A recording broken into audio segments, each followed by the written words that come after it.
Salut les gars, j'espère que vous allez bien. Bienvenue sur la chaîne Le Bigash. Comme d'habitude, je vous partage mon parcours, mon évolution personnelle afin que ça puisse vous inspirer. Et je vous montre sur cette chaîne comment je vais faire pour quitter de là où je suis aujourd'hui à être millionnaire en euros avant mes 25 ans. Donc on se retrouve dans la suite après le jingle. Let's go.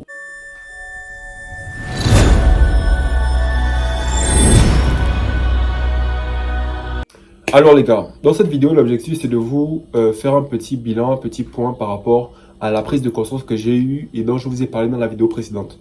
Dans la vidéo précédente, je disais justement que j'avais réalisé que je m'étais vraiment gouré depuis presque 1 an et demi parce que j'avais commencé sur la base de faire des formations crypto-monnaie pour mon business Cryptofic Future. Mais malheureusement, j'ai eu plus de connaissances, bon, heureusement, parce que c'est pas un problème d'avoir eu plus de connaissances, mais c'est juste que le fait d'avoir eu plus de connaissances et d'avoir mieux compris ce qu'était la blockchain et les choses sous-jacentes, etc., a fait en sorte que je veux aussi apprendre aux gens, genre c'était quoi la blockchain en détail, en profondeur, etc., alors que c'est pas forcément ce que tout le monde veut. C'est un peu simple, hein. Lorsque par exemple aujourd'hui on utilise Internet, la majorité des personnes qui utilisent Internet pour son utilité et non pour le fait que Internet, à l'intérieur de ça, il y a tel algorithme, il y a telle chose, tu vois. Du coup, c'est le même principe avec les cryptos, avec la blockchain. Il faudra que je puisse plutôt montrer et apprendre aux gens comment gagner de l'argent, montrer l'utilité concrète de la chose, plutôt que de partir vers les compréhensions de technologies qui sont assez complexes et tout ça. Une fois que c'est dit, une fois que c'est réalisé, je me suis fait comprendre que je devais changer de stratégie, mettre en place justement une nouvelle formation, une nouvelle offre axée sur la crypto-monnaie, tout ça, tout ça, tout ça, tout ça. Et je vous ai fait comprendre justement que je devais lancer l'offre, la tester parce que je n'étais pas sûr aussi que j'avais la science infuse à ce moment-là, que j'avais la vérité et que je devais vous faire un point par rapport à ça. Donc, bonne nouvelle, j'ai testé l'offre. Je vous avais expliqué que j'étais quitté de gens presque 1 million, 2 millions, 1 million 5, 2 millions par mois à zéro. Parce que j'ai justement switché avec les formations en blockchain. Aujourd'hui, je suis quitté de zéro à 500 000 par mois. Voilà. Donc, depuis que j'ai fait cette vidéo, je suis passé de zéro à 500 000 par mois à travers la nouvelle formation que j'ai lancée. Et on a commencé, je vais vous mettre quelques images là pour que vous voyez un peu la formation, comment est-ce qu'on fait, bref. Alors, tout ça pour dire quoi? Tout ça pour vous permettre de pouvoir voir que la remise en question, c'est quelque chose qui peut... En fait, tu changes ta vie rien qu'en changeant ta façon de penser. Ce qui me bloquait depuis tout ce temps, c'était juste la condition dans laquelle j'étais mentalement. Parce qu'en fait, une fois que tu as déjà fait le taf, parce que faire le taf, c'est quoi? C'est que tu es jeune, tu vois, et tu prends du temps pour te former et devenir expert dans un domaine. Ça, c'est la première étape. Une fois que tu as ça, une fois que tu es expert dans un domaine et que tu maîtrises quelque chose, tu es de l'argent, tu deviens de l'argent. Ton être, ça devient de l'argent. Et donc, tu peux produire de l'argent en partageant ta connaissance, tu vois. Surtout si c'est un domaine de compétences qui est très recherché, très prisé ou bien qui a de l'avenir, tu vois. Donc, une fois que tu as réussi à avoir une compétence, ben là, maintenant, tu peux commencer à mettre en avant cette compétence, à la vendre, à la monétiser. Du coup, en fait, si tu as une compétence aujourd'hui, toi qui regardes cette vidéo et que tu n'arrives pas à gagner de l'argent avec, c'est que le problème, c'est toi et que c'est ton conditionnement mental. J'avais la compétence, j'avais la compréhension et la maîtrise des crypto-monnaies, mais je n'arrivais pas à faire de l'argent pendant près de 1 an et demi. Pourquoi? À cause de mon conditionnement mental. Parce que je me disais trop que non, il faut que les gens apprennent ce que j'ai appris, comprennent ce que j'ai compris, alors que non. Maintenant que c'est dit, j'aimerais vous expliquer comment est-ce que j'ai fait pour mettre en place l'offre. Parce qu'en fait, j'ai été beaucoup inspiré par 3 personnes en particulier. Je vais citer Hormozy, pour ceux qui connaissent. Il s'appelle comment là? En tout cas, c'est Hormozy. Ou si vous tapez Hormozy, il a un prénom. Après, c'est Hormozy. J'ai oublié le nom total. Hormozy, Oussama Ammar et Yomi Denzel. En regardant leurs vidéos, vraiment, ça m'a beaucoup inspiré et ça m'a permis de comprendre certaines choses, tu vois. Déjà, au niveau de Oussama Ammar, il m'a permis de comprendre qu'en fait, lorsqu'on fait du business, on fait du business pour générer du profit. Et quand on veut générer du profit, il faut tenir compte des réalités, il faut tenir compte des données que l'on a et non de nos émotions. Donc, lorsque par exemple tu es sur un marché et que tu essaies de marketer un projet, un produit et de vendre un produit, si ça ne marche pas, ça veut dire que le problème ce ne sont pas tes convictions. Le problème ce n'est pas le marché forcément, mais ce sont tes convictions, c'est ta façon de penser et c'est ton manque d'analyse de la situation. Parce que si tu n'analyses pas les données, tu ne vas pas du tout pouvoir améliorer on ne peut améliorer que ce que l'on peut mesurer. Donc si tu n'analyses pas les données, tu ne vas pas pouvoir évoluer et faire améliorer ce que tu fais déjà. Si tu ne te bases que sur tes émotions, sur tes ressentis, sur tes convictions, tu ne vas jamais pouvoir en fait évoluer comme ça. Il y a ce point-là. Ensuite, il y a le fait que justement par rapport à ça, il va falloir donc trouver un produit qui est demandé, un produit que les gens veulent, un produit qui est demandé par le marché. Ça ne sert à rien de faire un produit en espérant que le marché veuille bien de ton produit juste comme ça. Non, il faut aller vers les gens et leur proposer ton produit. Si tu vois que les gens sont intéressés, c'est que c'est un bon produit. Si tu vois que les gens ne sont pas intéressés, comprends que c'est pas un bon produit et tu passes à autre chose. C'est comme ça le business, il faut être pragmatique. Ensuite, deuxième personne, c'est Hormozy. Hormozy, en fait, c'est un entrepreneur américain qui a mis en place justement, en fait, il est devenu multimillionnaire en moins de 1 ou 2 ans comme ça parce que il a ouvert une salle de sport, il a réussi à faire exploser le chiffre d'affaires de sa salle de sport. Ensuite, il a aidé des milliers de salles de sport à faire pareil. Et donc aujourd'hui, il est hyper connu, c'est l'un des entrepreneurs les plus influents du moment. Et Hormozy, lui, il a écrit un bouquin, un livre qui s'appelle L'offre à 100 millions de dollars. Ça, c'est le titre de l'offre en français. Et du coup, à l'intérieur de ce livre-là, il explique genre comment est-ce qu'on fait pour construire une offre irrésistible, une offre qui va se vendre, une offre qui va permettre d'attirer les gens et de faire des ventes.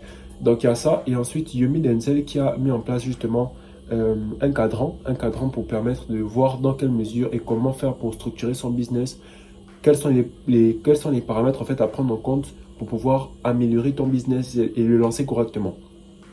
Donc dans ce cadre-là, il parle de quoi? Il parle du client, il parle du marketing, il parle de l'offre et il parle du produit.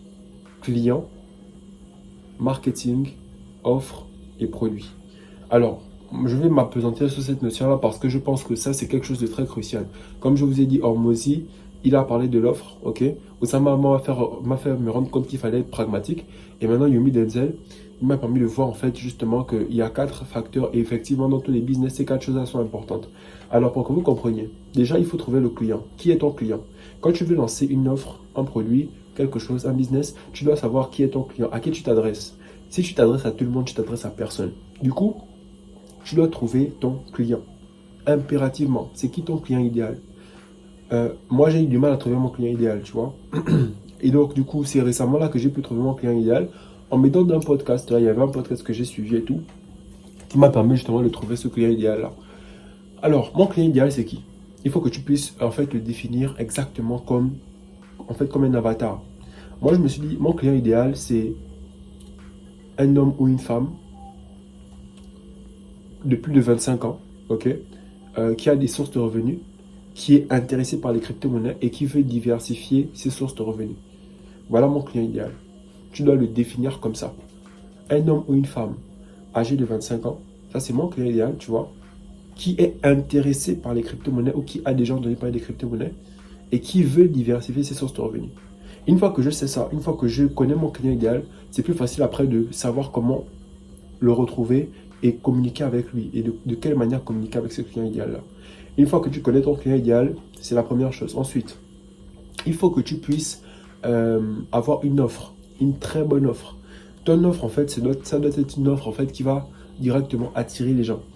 Si tu viens, par exemple, formuler une offre et que ton offre n'a pas une promesse qui est assez intéressante, les gens ne viendront pas. Je vais vous prendre un exemple. Dans la formation que je viens de lancer, la promesse, c'est de passer de débutant à expert en crypto-monnaie. Et ensuite, en bas, il y a un slogan apprenez à gagner de l'argent avec les crypto-monnaies. Tu vois que c'est quelque chose qui va attirer les gens directement et qui a attiré les gens directement. Apprenez à gagner de l'argent avec les crypto-monnaies et quitter de débutant à expert.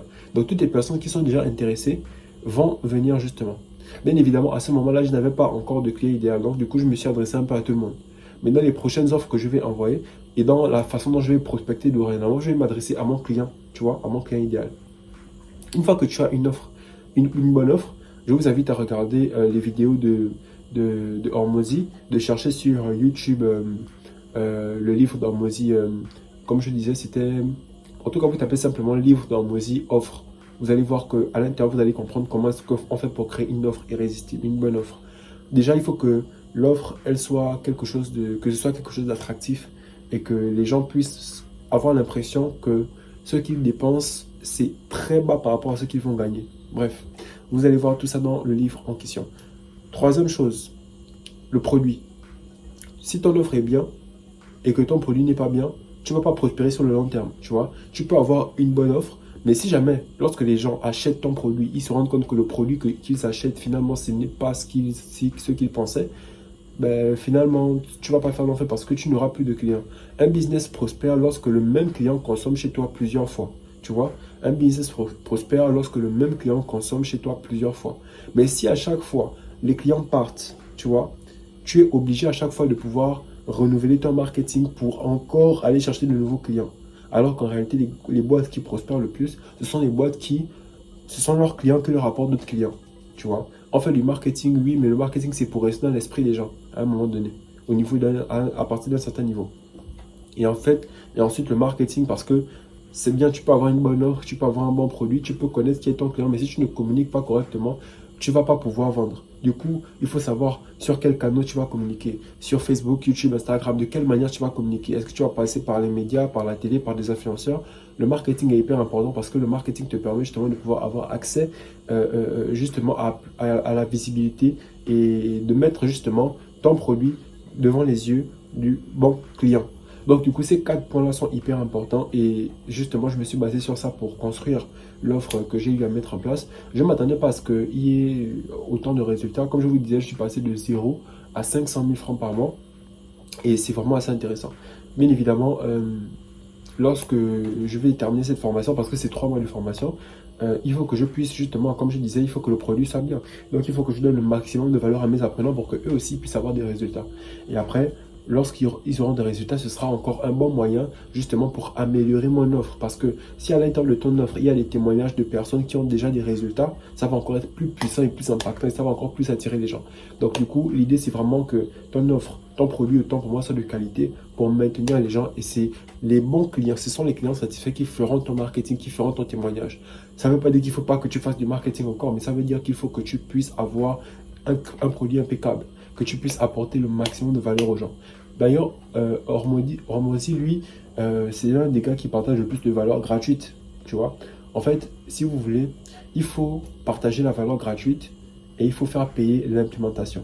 Ça veut dire que tu peux expliquer comment tout fonctionne de A à Z, mais après, si les gens veulent passer à l'action, ils peuvent regarder tes vidéos et passer à l'action, tu vois. Mais il y a des personnes qui ont besoin d'être accompagnées, d'être prises par la main, et ces personnes-là, tu vois, tu les fais payer.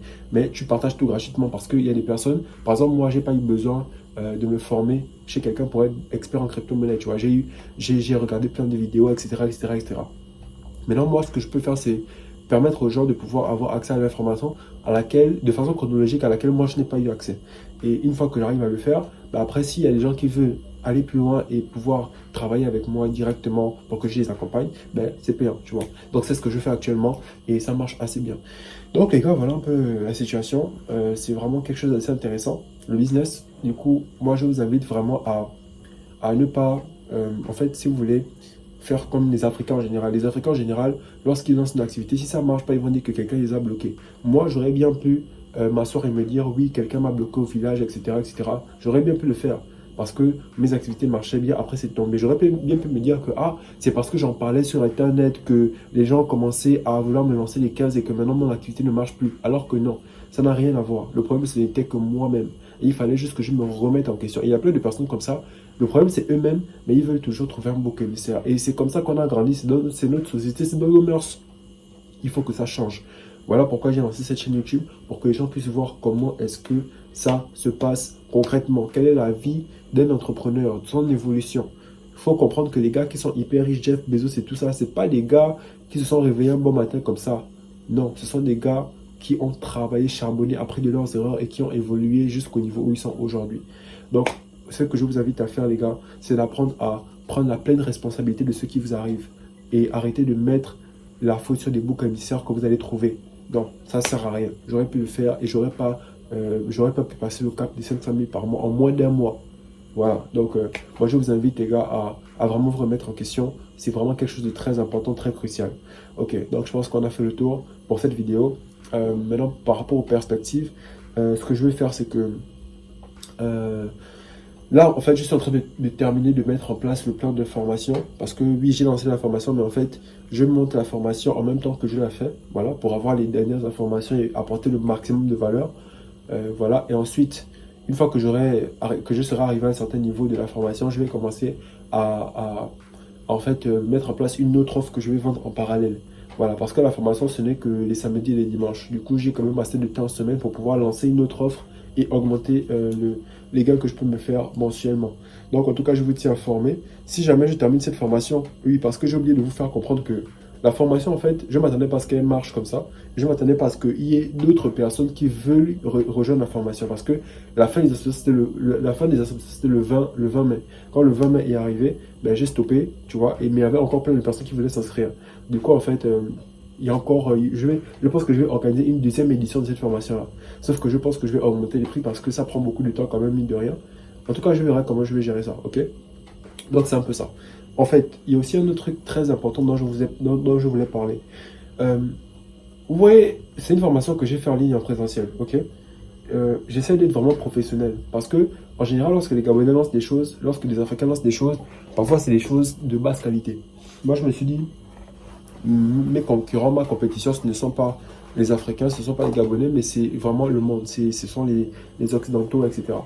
Du coup, dans cette formation, j'ai en fait fait en sorte que je puisse créer un espace membre sur système.io qui fait en sorte que lorsqu'il y a des cours, ok, les apprenants peuvent avoir accès aux rediffusions. Pour ceux qui font les cours en ligne et ceux qui ratent les cours en présentiel, par exemple, au lieu d'avoir payé la formation pour après rater les cours, là, il y a la possibilité que lorsque les gens, s'ils ont raté un cours, ils peuvent aller voir la rediffusion sur la plateforme de formation. Ça, c'est un bon point déjà. Ça permet aux gens justement de pouvoir se sentir quand même à l'aise et ne pas être stressés. Hein, c'est quelque chose de très important. Et ensuite, comme je disais, la formation se fait en présentiel. Mais il y a une très grande leçon que je tire de ça parce que il y a des choses que l'on fait dont on n'est pas conscient forcément à l'instant où on fait ces choses-là, mais qui ont beaucoup d'impact avec le temps. Je me rappelle il y a 2 ans, Valère Bélias est arrivé ici au Gabon. Il avait été invité par la communauté Excellence. La communauté Excellence qui est gérée par Stéphane Bizongoy. Il va se reconnaître. Salut Stéphane, big up. Alors, Stéphane, en fait, bon, en fait, on va d'abord aller chronologiquement. Je suis venu assister à la conférence. C'était 30 000 entrées. 30 000, les gars. 30 000 entrées pour la conférence. Mais j'ai quand même payé. Pourtant, j'avais pas tellement d'argent que ça. Bon, j'avais des sous, tu vois. Mais 30 000, c'était quand même, voilà, c'était un peu chaud. Mais je me suis dit que, ok, c'est pas grave. Je vais acheter ces billets d'entrée pour aller assister à la formation. Je suis allé assister à la formation. On a fait connaissance, etc., etc. Après, il y avait la communauté Excellence, justement, qui proposait aux personnes qui étaient là à la conférence de rejoindre la communauté. J'avais des sous, comme je disais, j'étais limite, mais j'ai quand même payé. Je sais pas, j'avais payé 50 dollars, je crois. Donc c'était une trentaine de mille ou une quarantaine de mille, je sais plus trop. J'avais payé, en tout cas, l'entrée pour être membre membre de la communauté. Ensuite, au niveau de la communauté des chercheurs d'argent, il faut bien savoir ce que je dis, hein.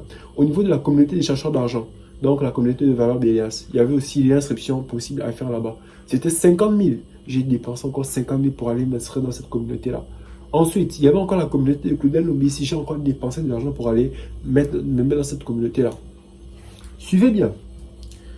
Lorsque on arrive en 2024, on est là. Stéphane a ouvert un centre de formation, la Baïstef Academy. Il donne des cours, il donne des formations et il m'a convié pour être professeur d'informatique. Ce qui fait que ça peut me générer des revenus, ça me génère des gains mensuellement parce que je suis payé par heure. J'ai payé 30 000 pour assister à la conférence. J'ai payé peut-être, je sais pas, en tout cas j'ai peut-être dépensé en tout 90 000 pour rentrer dans ces différents réseaux-là. Et aujourd'hui, les personnes que j'ai rencontrées et avec qui j'ai fait connaissance et avec qui je suis resté en collaboration me permettent de générer de l'argent, beaucoup plus d'argent que ce que j'ai eu à dépenser dans le passé. Ça, ce n'est rien. Deuxième chose, vu que c'est le centre de formation de Stéphane, je l'ai contacté que, ah gars, voilà, je vais lancer la formation. Il m'a dit, il n'y a pas de souci frérot, voilà, je vais te soutenir et tout ça. Le centre de formation, normalement, la salle, c'est 5 000 la location, ok? Le location, c'est 5 000. Et le projecteur, c'est 5 000 aussi. Donc, normalement, c'est censé faire 10 000 la salle, ok? Et si c'était 2 jours, ça devait me faire 20 000 à payer rien que pour une semaine de formation. Parce que comme je vous disais, ma formation c'est sur 3 mois, mais c'est seulement les samedis et les dimanches. Mais les gars, il m'a fait payer ça à 40 000 par mois. 40 000 par mois. Imaginez un peu combien j'économise. Imaginez un peu combien j'économise. Imaginez un peu qu'à un instant à l'époque, en 2020, en 2022, je m'étais dit, bof, 30 000 c'est trop et tout, c'est trop cher. Ou bien que je m'étais dit, bof, la communauté excellence aussi, bof, bof, bof. Si je m'étais dit ça, j'aurais peut-être dépensé combien? Parce que les gens me payent, les apprenants me payent. Mais après, il faut que je sorte de l'argent pour payer les gens, pour payer, etc. Mais là, j'aurais sorti combien pour avoir un espace en présentiel pour faire la formation? Est-ce que j'aurais même eu un endroit où faire la formation en présentiel? Je pense pas. Donc, du coup, les gars, franchement, hein, il ne faut pas avoir peur de faire des sacrifices. Parce que rien de ce que vous faites, en fait, n'est en vain. Lorsque vous faites quelque chose, vous le faites, mais ça vous reviendra, en fait, un jour. Peu importe le temps que ça prendra, ça vous reviendra. Donc, du coup, il y a ça. Il y a aussi le fait que dans la communauté des chercheurs d'argent, là, il y a quelqu'un qui m'a contacté récemment pour que je lui donne des formations en trading. Lui, il me paye 50 000 par mois. Pour rentrer dans la communauté des chercheurs d'argent, j'ai payé 50 000. Lui, il me paye 50 000 par mois. Est-ce que vous comprenez un peu le truc? C'est que c'est puissant. C'est puissant, les gars. Il faut réellement comprendre que les sacrifices sont importants. Les choses ne se passent pas comme ça. Les gens ne réussissent pas comme ça. Si les gens réussissent, c'est parce qu'ils ont posé des actes qui ont conduit à cette réussite-là. Donc, vraiment, je vous invite à prendre conscience de ce que je dis. Parce que c'est mon vécu que je vous partage. Je vous montre que, en fait, ce n'est pas seulement une question de, oui, aller tremper ses mains dans ceci, dans cela. Non. Ce sont des actions que l'on pose qui nous emmènent là où on va. C'est notre détermination, c'est notre mindset, c'est notre façon de penser qui détermine où on va. Ce sont nos habitudes qui déterminent où on va. Ce ne sont pas les gris-gris ou autres. Non du tout, pas du tout. Donc, c'était tout pour cette vidéo, les gars. Merci encore beaucoup à Stéphane. Vraiment, bro, je te revoudrais ça. Donc, les gars, on se retrouve dans la prochaine vidéo. Je vous ferai en tout cas part de la suite des choses, des événements, etc. etc. Pour l'instant, je suis à 500 000 par mois. On va voir comment ça évolue. Ok? Big up.